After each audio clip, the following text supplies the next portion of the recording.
Negro Motorist Green Book.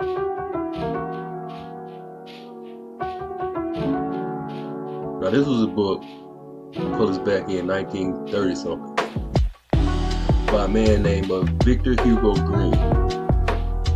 Victor Hugo Green was a writer and also worked for the United States Postal Service. Through his ties to the United States Postal Service, he was able to gather a map using his colleagues to understand what places were safe for African Americans to visit as they traveled the country. It listed housing, restaurants, gas stations, and many other places that Black Americans could patron. You can't stay at a motel. You can't eat at a restaurant. There's whites only signs everywhere. And you actually got shot at by the South. The Lorraine Motel, located in Memphis, Tennessee, was a motel listed in the Negro Motorist Green Book. It is also the same motel where Martin Luther King Jr. was staying when he was murdered. But, right after we passed the Civil Rights Bill, we redlined neighborhoods, we shut blacks out of the GI Bill. In 1996, we passed insane legislation. The Clintons did, Bill Clinton did, that were, that have made irreparable damage to the Black community. So we have to pressure our, policymakers to change and to do the right thing, because this is still with us. And I argue that even though, mobility was a factor, you couldn't get from A to B without this guide, social mobility is just as devastating and in some ways even more insidious, than it was, because in this post-Obama period, we believe that, that we don't have to worry about this anymore. And I think it's becoming evident that, we do. We just don't know how to make it different. And I think it starts with policy, and I think it starts with not allowing, the crime bill and stop and frisk and those kinds of things to continue. So, there was a Chicago Tribune, I'm going to read a quote, said, "We should be doing no service to the Negroes if we did not point out that to a very large section of the white population, the presence of a Negro, however well behaved, among white bathers is an irritation. This may be a regrettable fact to the Negroes, but it is nevertheless a fact and must be reckoned with.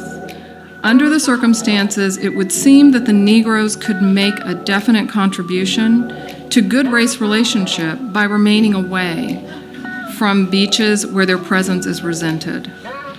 And this was written in August 29th, 1925 by the Chicago Tribune. And a year later, 1926, is when Route 66 started. So the Green Book was simply not just a shopper's guide for Black people. It was not simply just a marketing tool to publicize Black businesses and friendly Black businesses. This was a survival tool. What you just said, Raul, when the sun goes down, here is the historical context for this. I mean, if you were Black in an all-white town, you could not be in that town when the sun goes down, and it was a threat to your safety. Historian and author James Lowen, the man who literally wrote the book on sundown towns, uncovered thousands of these towns that existed in the United States throughout the 20th century. He said when he began his research, he expected to find about 10 sundown towns in Illinois and perhaps 50 across the country. Instead, he found more than 440 in Illinois and thousands across the United States. Others, where the warning was explicitly spelled out in signs posted along the highway or at the town or on the county line. But all of them, whites-only spaces where being Black after dark could mean arrest, harassment, assault, or worse. In 1968, 21-year-old Carol Jenkins was selling encyclopedias door-to-door in the sundown town of Martinsville, Indiana, and she was stabbed in the chest with a screwdriver and left to die in the street. So for African-American travelers, making the choice about where to stop for food, gas, or a bathroom break where rest for the night was potentially a life or death decision.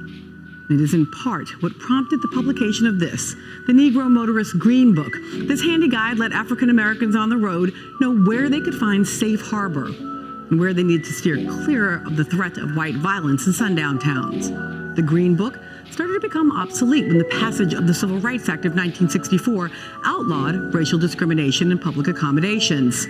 But that history of restricting travel and access to public spaces for African Americans seemed very present last night in Ferguson.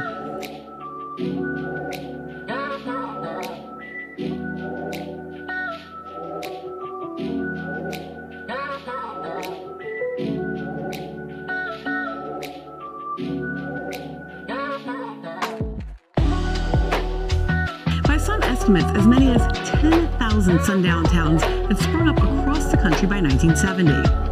Some where the warning to African Americans not to let the sun go down on you was an unspoken rule that spread by reputation. Others where the warning was explicitly spelled out in signs posted along the highway or at the town or on the county line. But all of them, whites-only spaces